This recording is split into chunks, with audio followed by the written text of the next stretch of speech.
Have you ever reached a point where you whispered, "God, why can't I feel you anymore?" You pray, but the words feel empty. You worship, but your heart feels numb. You open the Bible, yet nothing seems to speak back. It's as if heaven has gone silent, and you're left wondering if something inside you has quietly shut down. But what if this numbness is not the end of your faith? What if it is the place where God is doing his deepest, quietest work in you? Today, we're going to uncover the hidden purpose behind your spiritual numbness and the unexpected way God uses it to transform you. Spiritual numbness can feel terrifying. You wonder if you've failed, if God has withdrawn, or if your faith is slowly fading. But the truth is, this numbness is often not a sign of abandonment. It is a sign of transition. In Scripture, some of the strongest believers experienced silent seasons where their emotions could not keep up with their faith. In this video, we will explore 7 deep reasons why God allows your heart to feel numb, disconnected, or spiritually quiet. Each reason reveals a hidden work of refinement, protection, or preparation. We will examine these through biblical examples and uncover how God uses silence to sharpen your discernment, reshape your desires, and rebuild your strength from the inside out.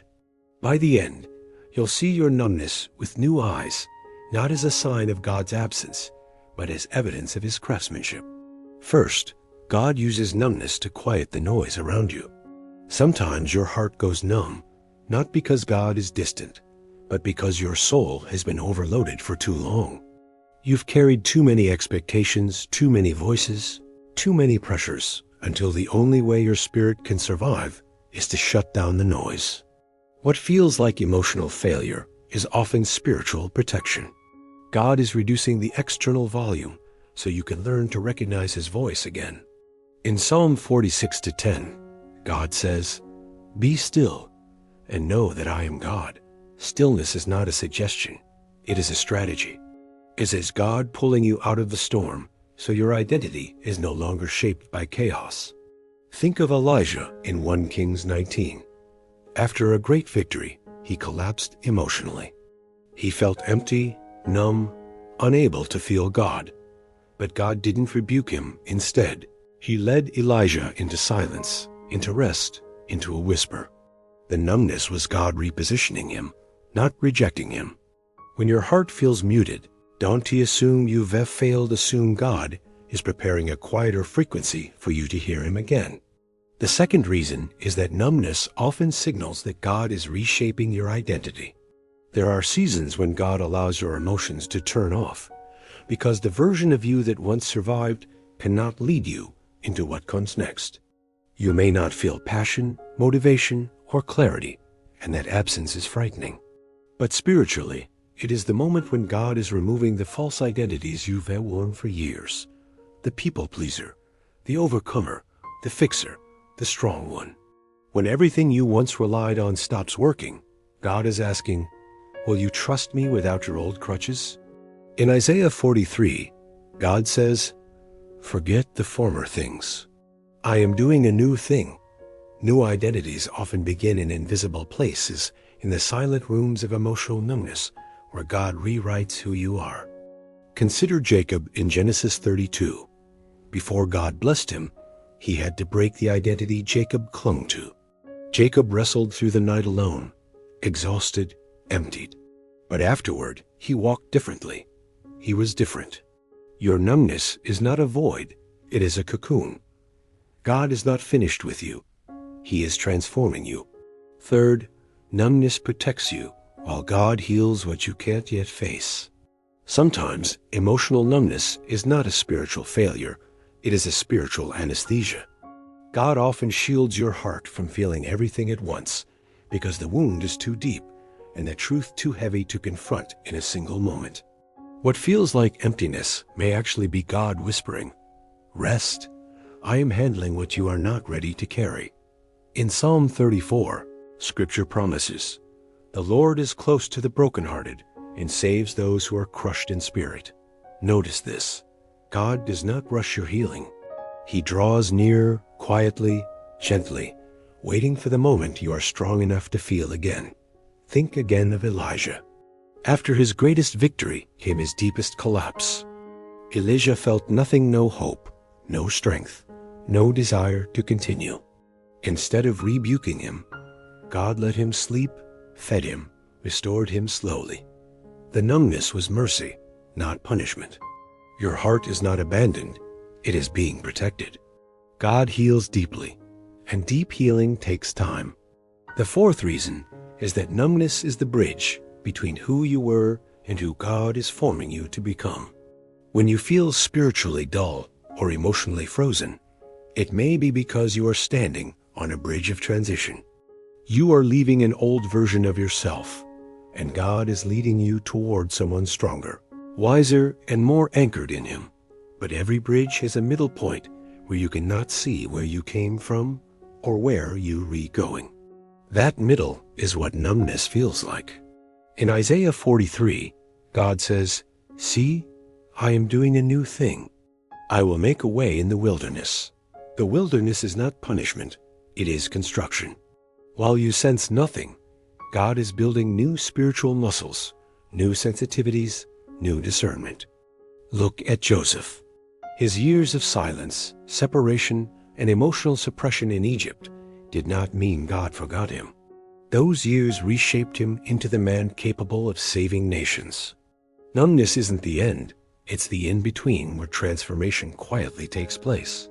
Fifth, your spiritual numbness is often a sign of an attack before a breakthrough. There are moments when numbness doesn't come from exhaustion or transition. It comes because the enemy fears what God is about to release in your life. When you cannot feel God, cannot pray with passion, cannot worship with emotion, it may be because darkness is trying to silence you right before heaven opens. In 1 Peter 5, Scripture warns, "Your adversary the devil prowls around like a roaring lion. After you have suffered a little while, the God of all grace will restore, confirm, strengthen, and establish you." Notice the order: attack, suffering, strengthening, establishing. The numbness may be the fog that appears before spiritual clarity breaks through. Job experienced this. Before God restored double, he went through a season where he said, "I go forward, but he is not there. I cannot perceive him." But even then, God was working behind the scenes. Your numbness may not be a sign that God is gone, but a sign that the enemy is panicking because you are getting closer to your purpose. The sixth reason is that God uses spiritual numbness to reveal what your faith truly rests on. When everything feels vibrant, your prayers, your worship, your emotions, it is easy to believe your faith is strong. But God already knows your heart. The numb season reveals it to you. When the feelings fade, what remains? Do you trust Him only in inspiration or also in silence? Scripture says in Habakkuk, "Though the fig tree does not blossom, yet I will rejoice in the Lord." This is faith without emotional proof. Faith that breathes even when your spirit feels quiet. Faith that stands when nothing seems to move.